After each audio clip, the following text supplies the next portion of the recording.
Coming up on the Elon Phoenix Weekly. The women's basketball team makes SportsCenter's top 10. Elon's baseball team hosts a dinner for the community. And two teams get to study abroad as they prepare for the upcoming season. All that and more next on the Elon Phoenix Weekly.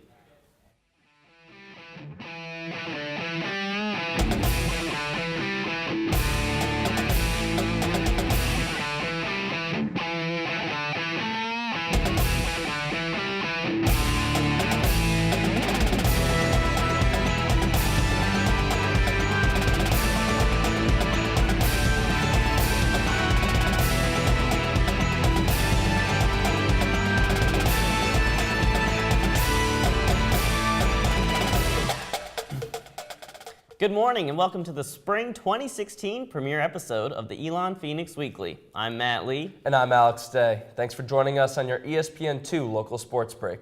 Well, the spring season is in full swing. We'll take a look at the expectations going into the season and how some teams are already exceeding those expectations. We'll run around the world and across the seas with baseball and softball, then take a jog around the track with two sophomore standouts. And if you haven't heard of women's basketball's SportsCenter appearance, we've got the details for you later in the show. For any group of athletes, the process of becoming a team comes through many shared experiences. From practices to games, the bonding that takes place is an important part of success. Last fall, the Elon softball team took a historic road trip, but this time they were not facing a CAA opponent. Instead, hopped on a jet and headed around the world to Tokyo, Japan.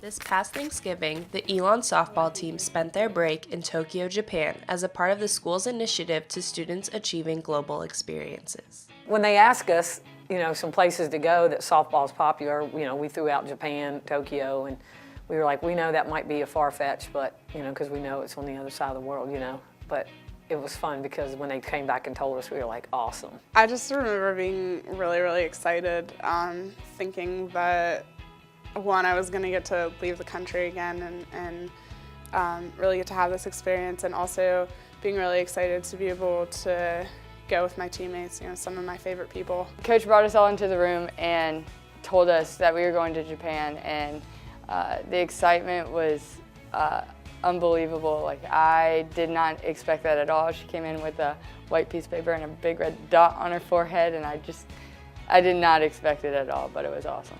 The team feels extremely fortunate that they were able to travel together to a country they had never been to before and experience a completely different culture. My favorite day of the trip was practicing with the Untitled Sports Science University. It was one of the first few days we were there, and we were uncomfortable. We didn't speak the same language, but we still could connect through softball. We went to drumming one night, which was a lot of fun. We had a lot of fun with that. As soon as I heard Japan, I was like, oh, I want to go to Mount Fuji. It's something that I've just always wanted to do. And probably the tea ceremony, because it's very spiritual and very special to their culture, and I was just fortunate to take part in that.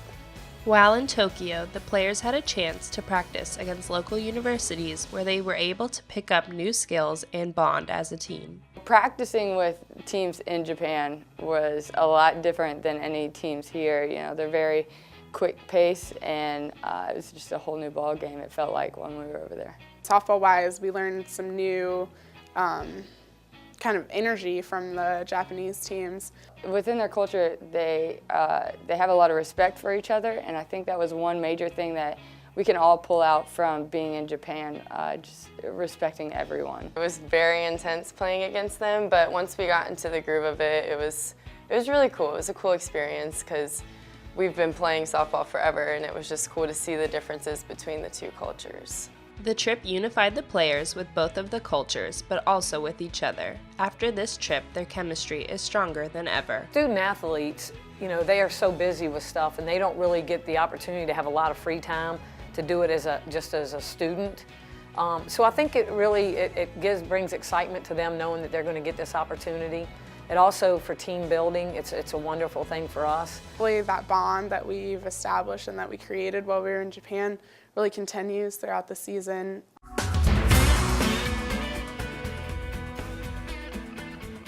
Sounds like an amazing trip. We'll keep up with the softball team throughout their spring season to see if their trip to Tokyo pays dividends.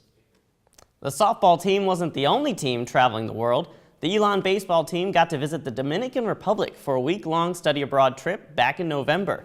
Let's take a look at their exciting experience.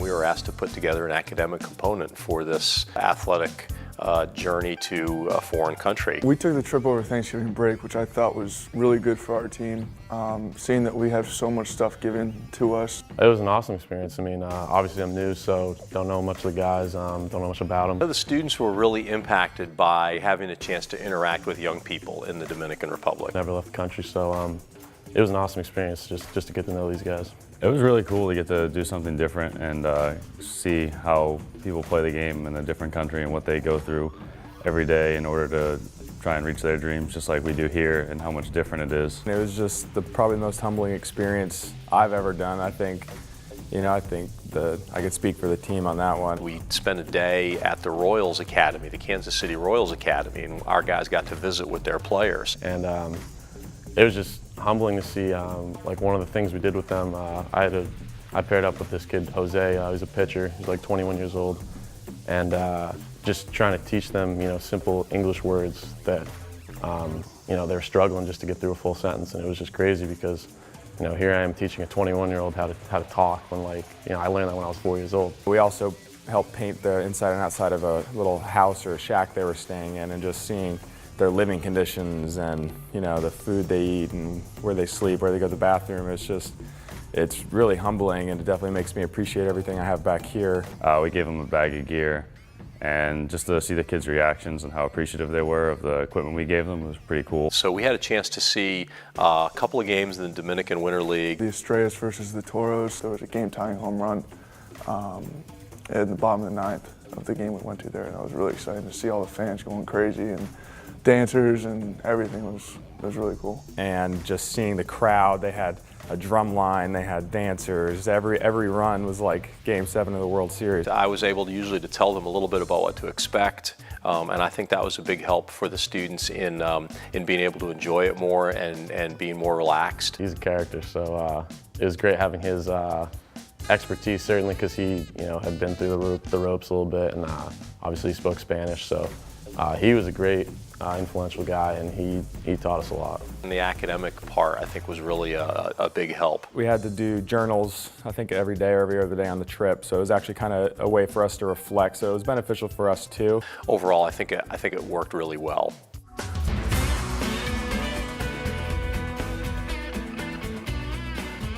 Wow, the baseball team certainly had a good mix of experiences during their time in the Dominican. And get this, they even shared a non-traditional Thanksgiving feast while abroad together.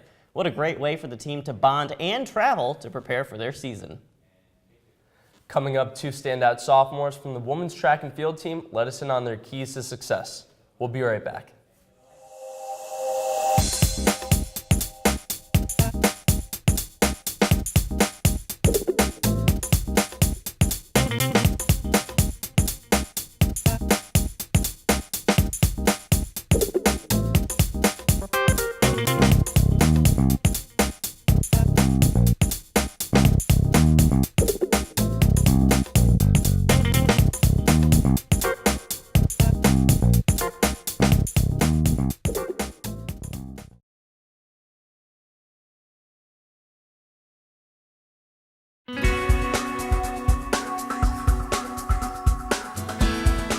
Welcome back to the Elon Phoenix Weekly on your ESPN2 local sports break.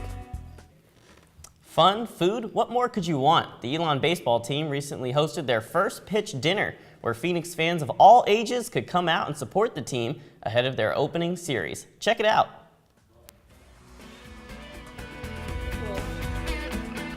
What stuck out more to me on that event was we did that for a solid hour and 45 minutes. On Thursday, February 18th, Elon Baseball hosted their annual First Pitch Dinner, where they welcomed family, friends, local fans, and aspiring athletes to have dinner with the team, interact with the players, and even win some prizes. Essentially what we're trying to do is just garner a little bit of interest in our program and we've got a great system going with our summer camps and things of that nature, so we want to make an event where some young people can come out, meet our players. Basically, we started out for kids. Hey, come meet our players. You come watch them. Now get to know them on a little more personal level, and we just kind of built from there. So we've got young and old, all kinds, and they're all Phoenix fans, so we're excited about it. Each player got to introduce himself to those who attended. Nick Zamorelli. Hello, I'm Dimitri Latas. My name is Mason Daniels. Interesting fact, played hockey growing up all through high school too. Something interesting, I've had a few different appearances over the years, actually, changing my hair around, facial hair. So if anyone else got some tips, I'm all for it. One of the many benefits of the dinner is the opportunity for the team to connect with the local community. Most of the times you see them on a field in a competitive environment, and sometimes that's not always the best place to see them. So it's nice to be able to have our guys spread out, sit and meet some of the people here in town, locals, and really just get to know them. And then what generally happens is, they come back and watch us more, and it's exciting for our guys. We get a good turnout every year, and it gives us more one-on-one time to get to know each other, and they can know us outside of the uniform, and it gets a little closer and more people we get to meet and interact with. Hopefully we can bring more people to the games throughout the year. If you're able to talk to fans, get them on a personal level, they're more comfortable coming to games, and that'll attract more fans in the long run, especially if we're winning.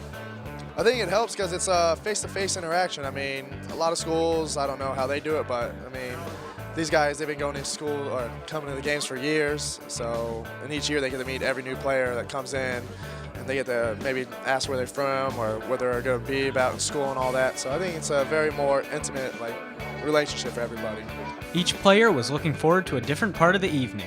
Just getting to interact with different people and getting to see the kids' reactions when we get to talk with them at the end and sign stuff for them. It's always cool to see the kids get excited when you get to sign a poster or whatever it is that they have for us to do.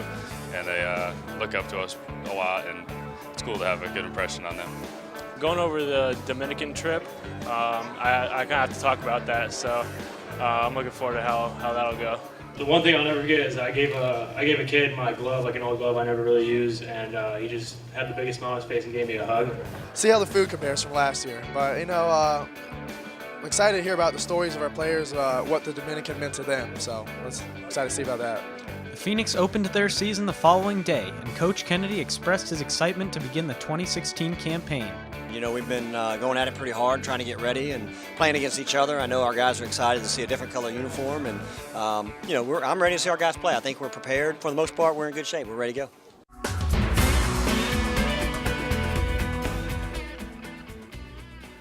I'm sure after this event, members of the community will join the crowd at Latham Park to cheer on their favorite players. Da-da-da-da. Have you watched SportsCenter's Top 10 lately?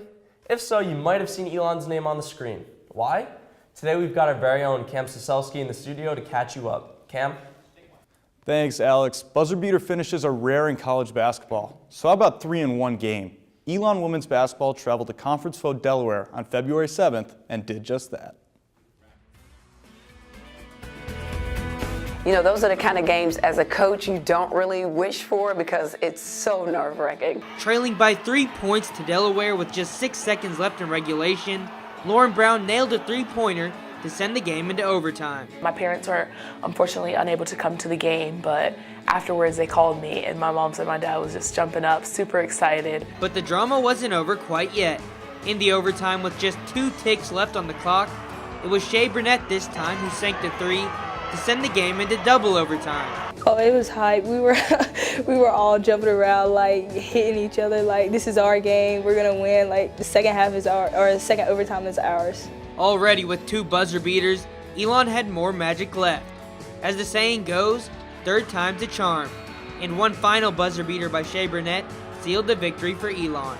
We've worked on that particular play, any particular play that we run out of bounds under. If the defender turns their back to you, you have the green light to throw it off the defender. And that was a very heads-up play by Shea, and it worked out in our favor. It could have went anyway, it could have went out of bounds, I could have been standing out of bounds, it would have been a turnover, it could have went either way.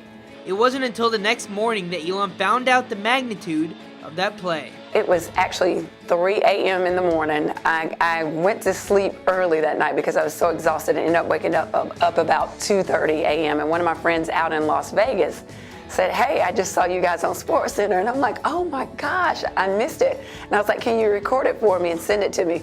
So he sat in front of his television and recorded it with his iPhone and then sent the video. We started with the gals, let's end with the gals. You see what Elon, Shea Burnett did? Watch, we're going to show it again. She throws it off the backside. Oh, yeah, right there. Oh, yeah. To win the game. Wow. You go, girls. Well, I was in my bed when I found out because I just woke up and Coach Smith had tagged me in a Facebook post. And my reaction was just like my heart just started beating really fast and I was like, oh my God, no way, this is like real.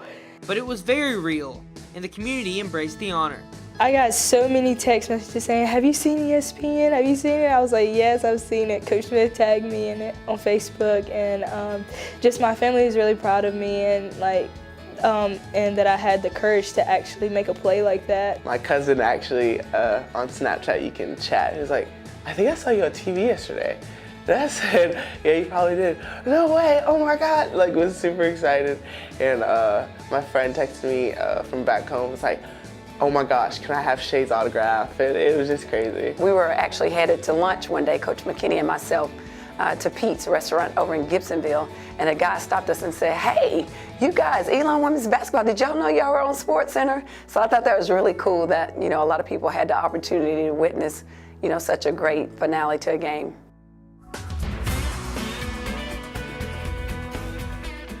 Coach Smith said the team grew a lot from that game and hopes the group can use that late game success in similar situations throughout the season. Back to you, Matt and Alex. When we return, we'll take a trip back to 1981 to highlight a championship battle with Elon football.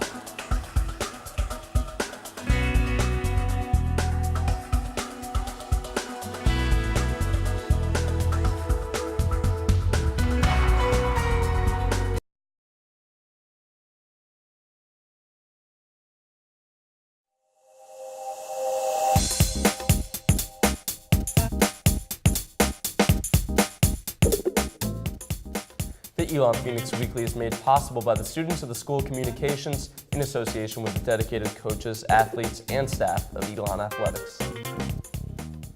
Now let's take a look back at an exciting time in Elon's football history as the team battled it out in the trenches on a cold day in 1981.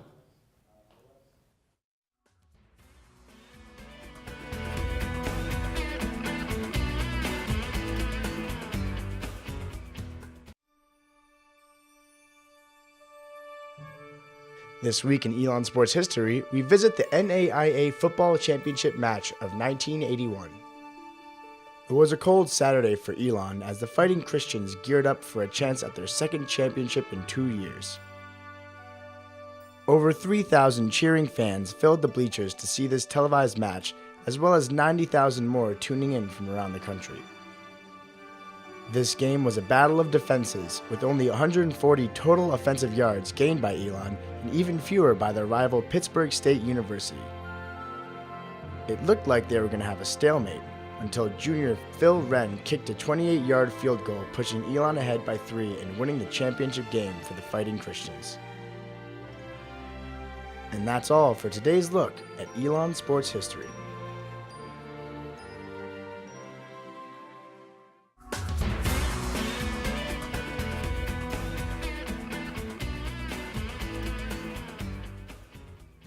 You have to admire the grit and determination the 1981 football team displayed in such an intense, low-scoring game.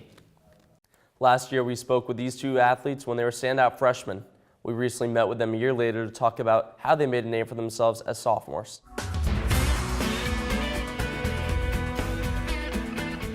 So I say before every time I throw, I must decrease so that he can increase, and I just take that with everything that I do. Potential is a tricky thing. Not everyone lives up to it.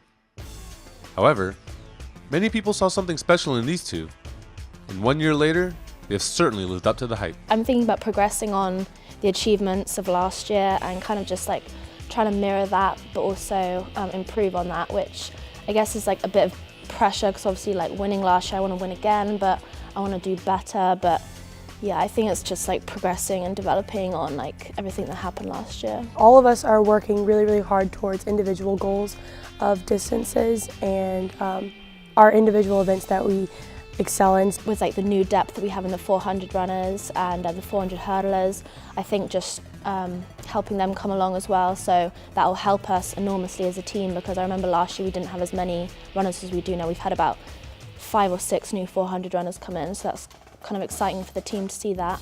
Take a look at the numbers, and it's quite the list. Brianna currently has the 2 best shot put throws in school history, as well as the school record in the discus throw. I really didn't know I had thrown as far as I did until they announced it, and then I was really shocked, and I was like, wow, I PR'd, and like it was a really exciting moment. And then I didn't know I broke the school record until later, and my coach told me. Meanwhile, Emily captured the 2nd best mark in the school's history in the pentathlon and long jump, as well as the school record in the heptathlon. I know going into the CAA championship, that was kind of an aim for me. Both girls carried that success to a CAA championship title for Elon. With so many accomplishments already, it's hard to forget that these two are only in their 2nd year and have barely scratched the surface on their college careers. So the question becomes, what's next? With so much time left, where do you guys think you can go from here? My real goal is to qualify for like the next round in the NCAA competitions. Whether that's NCAA regionals, I'd have to qualify in a single event. The next step right now, I think last year I was really focused on things very long term, so right now I'm focusing on finish indoor, do well at ECAC, stay concentrated. And do you guys think about the regionals and stuff like that, or do you guys try to stay more in the moment? I think it's important to just stay concentrated on the one thing you have going on, otherwise you get distracted. How can I improve myself right now? Because in the end, that's really what's going to help you in the future, because you can't really focus on, like 2 years from now, otherwise you're kind of just going to forget what's happening right now. Each meet, like each week, I'm preparing for that meet. Don't worry about what's next. You just need to focus on that coming up, otherwise you'll overwhelm yourself. Having your name in the record book is great. However, according to these two, it doesn't mean anything if you're not getting better. I feel as if our season is really like building blocks, and if you're trying to miss out those blocks and just skip to the end, then it's really not going to work, because we're constantly trying to get like PRs every single meet, like improve on the last meet, like use your problems and the mistakes you made in the meet before to help you in the meet after that. So I think really you have to go through it and look at it as a real process, otherwise it's all, as Brianna said, it's become overwhelming. Look at the end picture, because it's going to seem as if it's not really feasible to get there unless you do the bits that you need to do beforehand. The PRs are small victories because we have such larger goals in the end, and then the next day we're back at it. It's you don't get a break, and it's not a bad thing. It's just that we know that we have more in us, so let's keep going because we know we can do better.